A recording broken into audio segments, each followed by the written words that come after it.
Hello and welcome once again in another session of accountancy. आज हम accountancy में फिर से एक बहुत अच्छा और एक इम्पॉर्टेंट टॉपिक डिस्कस करेंगे जो कि है book keeping, accounting and accountancy.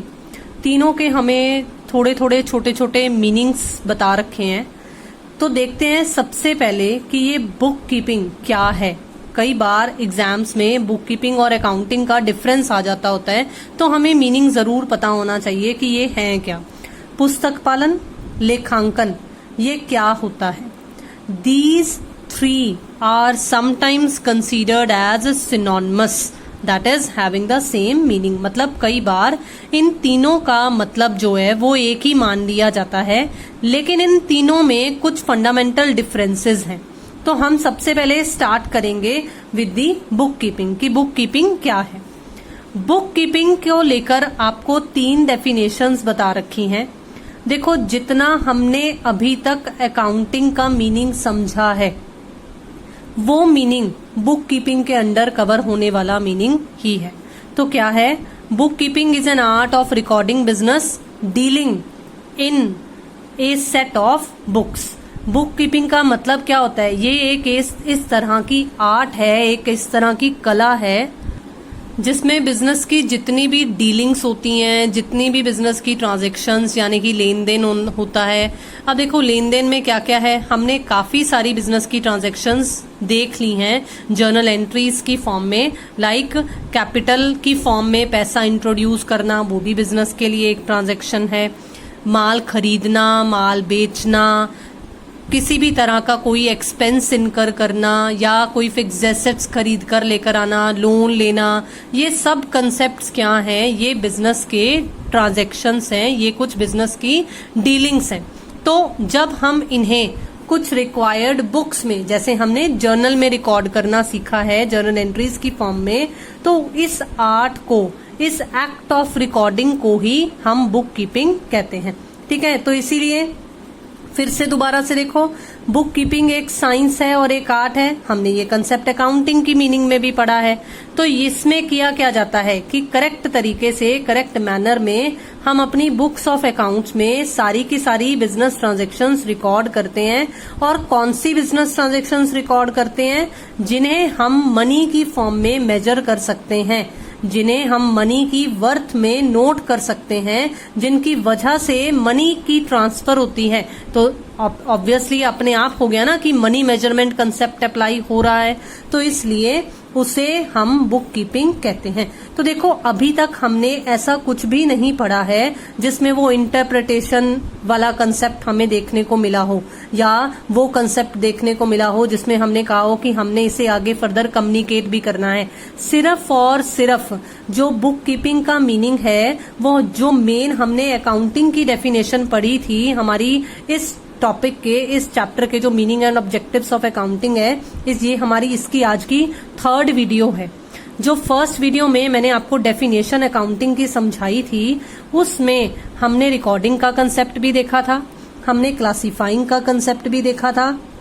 उस डेफिनेशन में मैंने आपको ये भी समझाया था कि हमने रिजल्ट्स को फर्दर कम्युनिकेट करना होता है, इंटरप्रेट करना होता है। तो कम्युनिकेशन वाला कुछ भी कंसेप्ट अभी तक इस डेफिनेशन में नहीं आया है। तो इसीलिए आपको मैंने ये समझाया है कि बुक कीपिंग क्या है। It is just a record keeping, record maintain करना है हमारी बुक्स ऑफ अकाउंट्स में, अकाउंटिंग बुक्स में, किस तरह से हम बिजनेस की ट्रांजैक्शंस को सिर्फ और सिर्फ रिकॉर्ड कर रहे हैं और वो हमें समझ में आने के लायक बन जाएं। सिर्फ इतने तक के कंसेप्ट को हम बुक कीपिंग के अंडर कवर करते हैं। तो देखो, यहाँ पर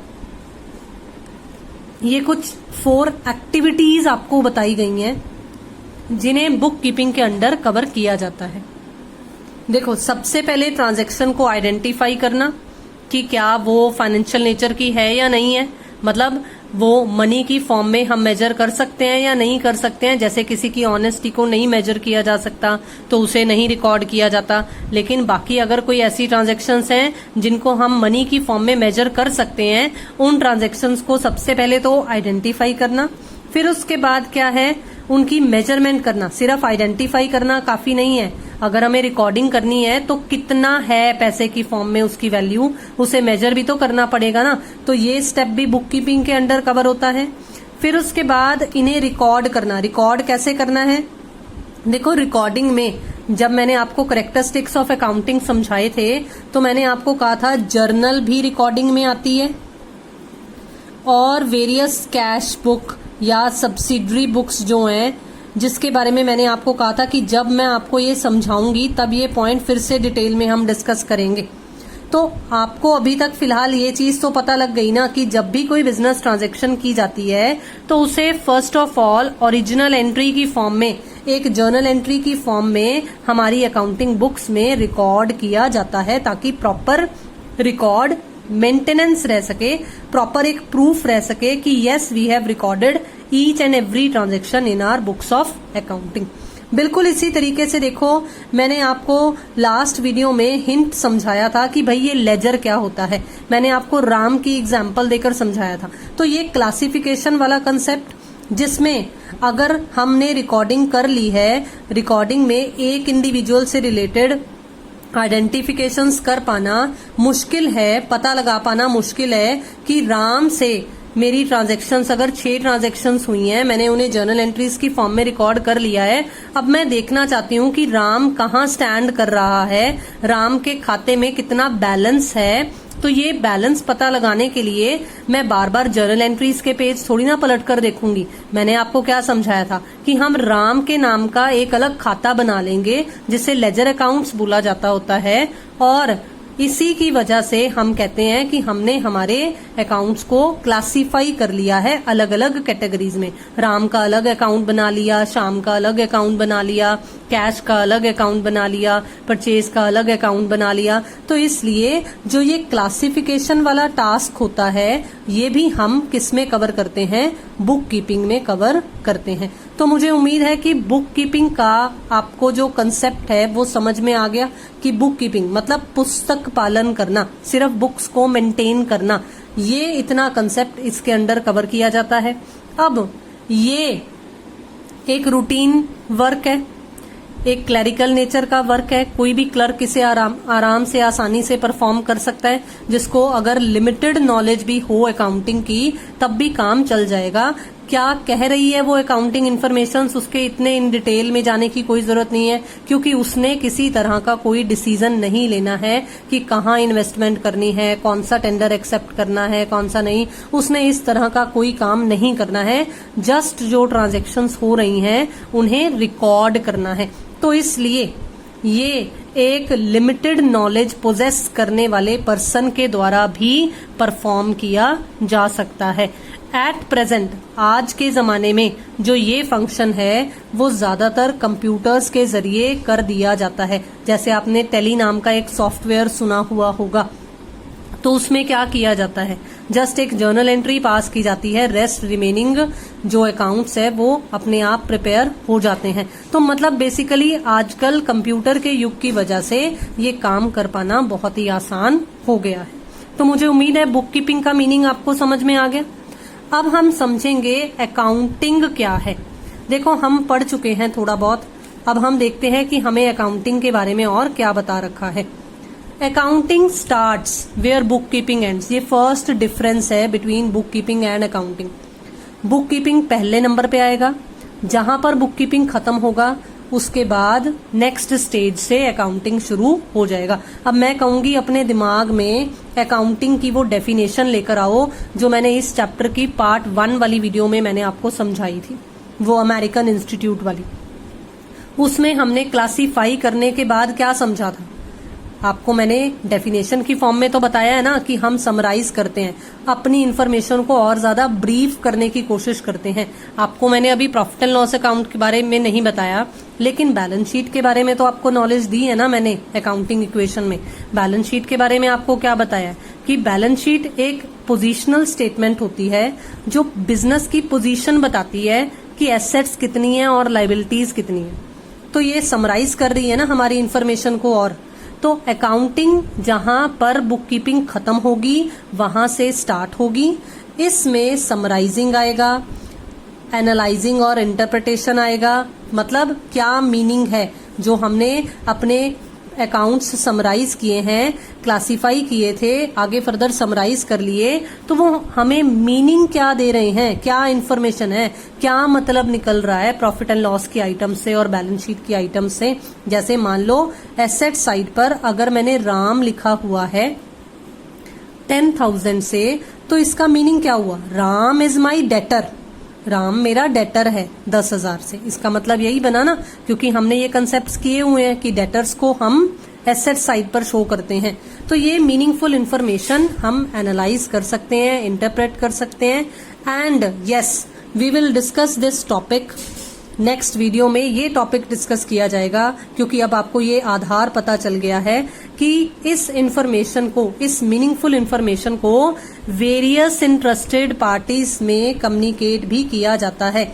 मैंने आपको ये हिंट लास्ट वीडियो में दिया था। गवर्नमेंट इंटरेस्टेड होती है क्योंकि उसने टैक्स चार्ज करना होता है, एम्प्लॉयज इंटरेस्टेड होते हैं क्योंकि उन्होंने बोनस एक्सपेक्ट किया हुआ होता है या सैलरी हाइक एक्सपेक्ट करते हैं कि सैलरी में कोई इंक्रीमेंट मिलेगा या नहीं मिलेगा। तो इसलिए जब इस इंफॉर्मेशन को समराइज करने के बाद एनालाइज और इंटरप्रेट भी कर लिया जाता है, मतलब विश्लेषण कर लिया जाता है कि ये इन्फॉर्मेशन हमें कहना क्या चाहती है, तो आगे हमें फर्दर इंटरेस्टेड पार्टीज तक इन्हें पहुंचाना भी होता है, इन्हें कम्युनिकेट भी करना होता है। तो thus an accountant's work goes beyond that of a book keeper. तो एक बुक कीपर जो बुक कीपिंग का काम कर रहा था, जो एक लिमिटेड नॉलेज से भी काम चला सकता था, देखो अब यहाँ पर तो वो मीनिंग्स डिराइव कर रहे हैं ना अकाउंटिंग में, तो इसलिए अकाउंटेंट का काम बुक कीपर से तो ज्यादा हो गया ना, बड़ा हो गया।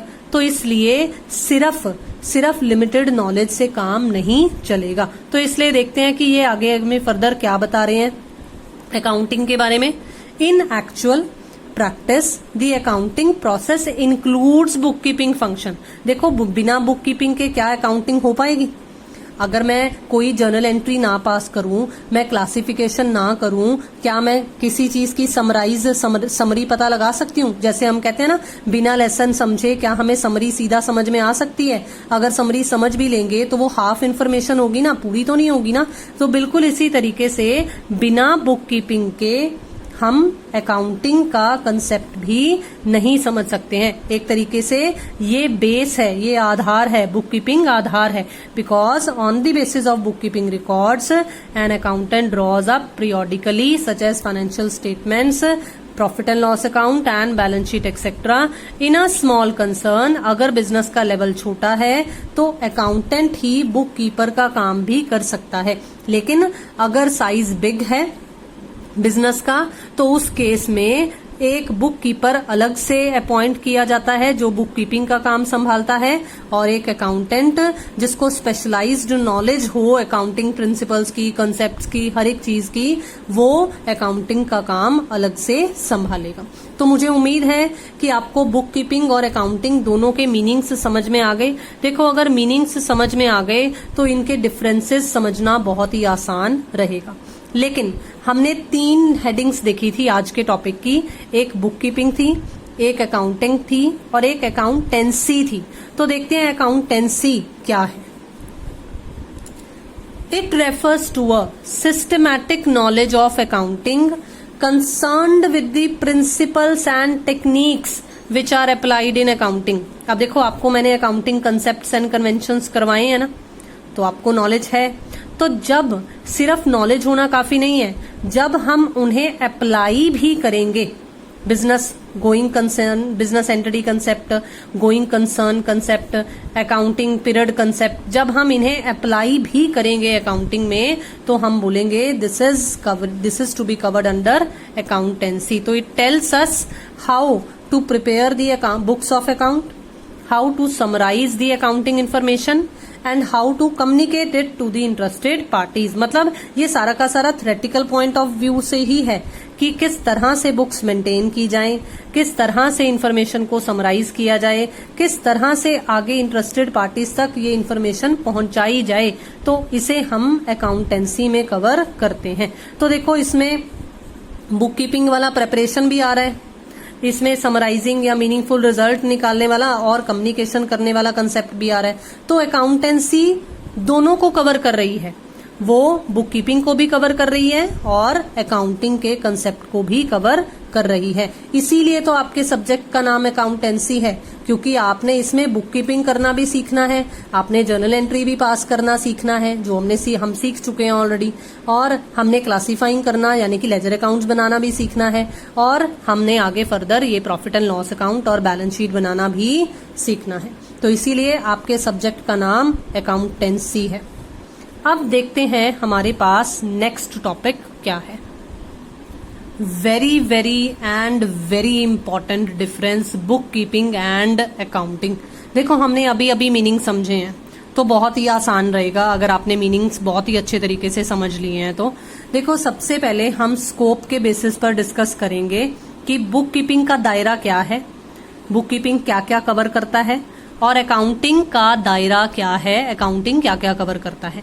देखो हमने क्या समझा है अभी अभी, हमने 4 मेन एक्टिविटीज देखी थी ना, कि ये बिजनेस की ट्रांजैक्शंस को पहले आइडेंटिफाई करता है कि वो फाइनेंशियल नेचर में है या नहीं है, फिर उसे मेजरमेंट भी करता है, फिर उसे रिकॉर्ड करता है, और फिर उसे लेजर्स में क्लासिफाई भी करता है। तो देखो वही जो हमने अभी अभी मीनिंग में समझा था बुक कीपिंग के, वही यहाँ पर आ गया, ये पहला डिफरेंस। लेकिन डिफरेंस तब कंप्लीट होता है जब आप दूसरे पार्ट के पॉइंट ऑफ व्यू से भी इसी तरह का, इसी बेसिस का डिफरेंस बता देते हो। सिर्फ एक साइड का लिख देने से डिफरेंस कंप्लीट नहीं होता है। तो अकाउंटिंग के पॉइंट ऑफ व्यू से भी स्कोप बताना जरूरी है। अब अकाउंटिंग क्या है? Accounting in addition to book keeping. देखो this is very very important. हमने क्या पढ़ा था कि जहां पर बुक कीपिंग खत्म होती है वहां पर अकाउंटिंग शुरू होती है।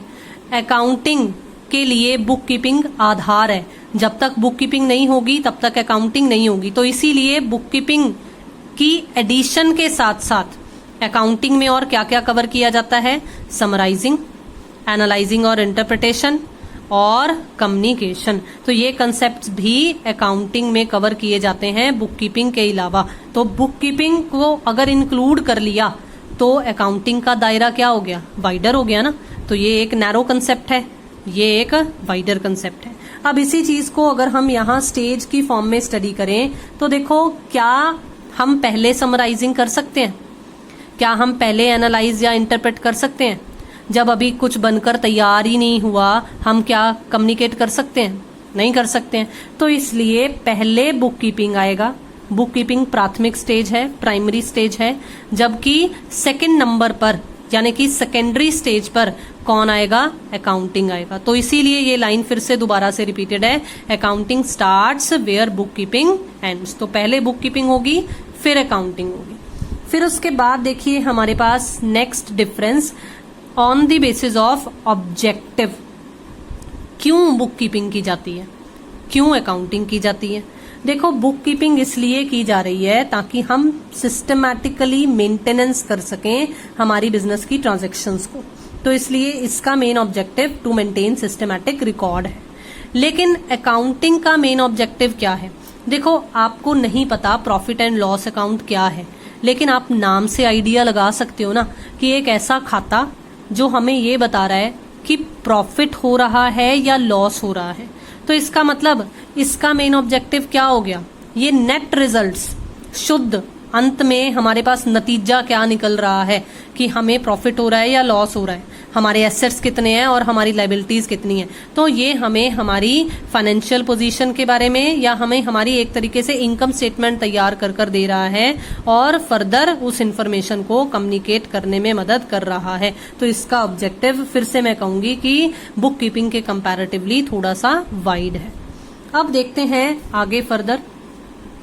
देखो हमने पढ़ा था कि बुक कीपिंग जो है वो एक ऐसा पर्सन जिसके पास लिमिटेड नॉलेज हो अकाउंटिंग की वो भी परफॉर्म कर सकता है, लेकिन अकाउंटिंग के लिए जो अकाउंटेंट चाहिए उसके लिए क्या होगा? उसे स्पेशलाइज्ड नॉलेज होनी चाहिए ना। तो इसीलिए अगर हम नेचर ऑफ जॉब की बात करें कि जो काम है यहाँ पर, जो जॉब है वो किस प्रकार की है, तो ये तो रूटीन बेसिस वाली है, क्लैरिकल नेचर की जॉब है। लेकिन ये एक एनालिटिकल नेचर की जॉब है, मतलब इसमें हमें स्पेशलाइज्ड नॉलेज या स्पेशलाइज्ड स्किल पोजेस होना जरूरी है। उसके बाद देखो हु परफॉर्म्स इट। ये जूनियर स्टाफ परफॉर्म कर सकता है जो लोअर लेवल पर काम कर रहा है, लेकिन ये काम अकाउंटिंग का काम सीनियर स्टाफ ही करेगा, जो बड़े लेवल पर बैठा है वही ये काम करेगा, क्योंकि वही एनालाइज करेंगे ना, वही इंटरप्रेट करेंगे और वही ये डिसीजन लेंगे कि कौन सी इंफॉर्मेशन कम्युनिकेट करनी है, कौन सी सीक्रेट रखनी है। तो इसलिए ये सीनियर स्टाफ के द्वारा किया जाने वाला काम है। अब देखो नॉलेज लेवल, ये ऑलरेडी ये बिल्कुल उसी से रिलेटेड है, नेचर ऑफ जॉब से रिलेटेड आपको पता चल जाएगा, जो ऑलरेडी मैं समझा चुकी हूँ कि इसमें लिमिटेड लेवल ऑफ नॉलेज चल जाएगा, लेकिन इसमें हायर लेवल ऑफ नॉलेज होना जरूरी है। लास्ट बिल्कुल फिर से वही देखो, एनालिटिकल स्किल। जब जॉब अकाउंटिंग का एनालिटिकल नेचर का है तो ऑब्वियसली है कि ये एनालिटिकल स्किल्स, सोच समझ कर कुछ भी डिराइव करना, इंफॉर्मेशन निकालना या डिसीजन लेना, ये कौन करेगा? ये ऑब्वियसली अकाउंटेंट करेगा, बुक कीपर नहीं करेगा। तो मुझे उम्मीद है कि जो हमारा ये डिफरेंस था बुक कीपिंग का और अकाउंटिंग का, जो कि वेरी वेरी इंपॉर्टेंट है, ये आपको जरूर क्लियर हुआ होगा, जरूर समझ में आया होगा। तो आज के लिए मेरा सेशन इतना ही रहेगा। मुझे उम्मीद है कि I was able to clear your concepts, लेकिन फिर से दोबारा से मैं क्लियर करना चाहूंगी कि हम सीक्वेंस के फॉर्म में ही मूव कर रहे हैं, तो इसलिए अर्लियर वीडियोस को देखना बहुत बहुत जरूरी है। तो काइंडली जरूर वो पार्ट्स भी जरूर चेक कीजिए, आपको डिस्क्रिप्शन बॉक्स में जो अर्लियर वीडियोस हैं वो मिल जाएंगी। जितने टॉपिक्स हमने पहले किए हैं उन सबकी प्लेलिस्ट्स भी रेडी हैं, वो भी आपको मिल जाएंगी। काइंडली जरूर उनसे भी गो थ्रू होइए। काइंडली सब्सक्राइब दी चैनल, अगर आपने अभी तक चैनल को सब्सक्राइब नहीं किया है। शेयर कीजिए वीडियोस को एंड लाइक कीजिए वीडियोस को। Thank you so much for watching and have a nice day.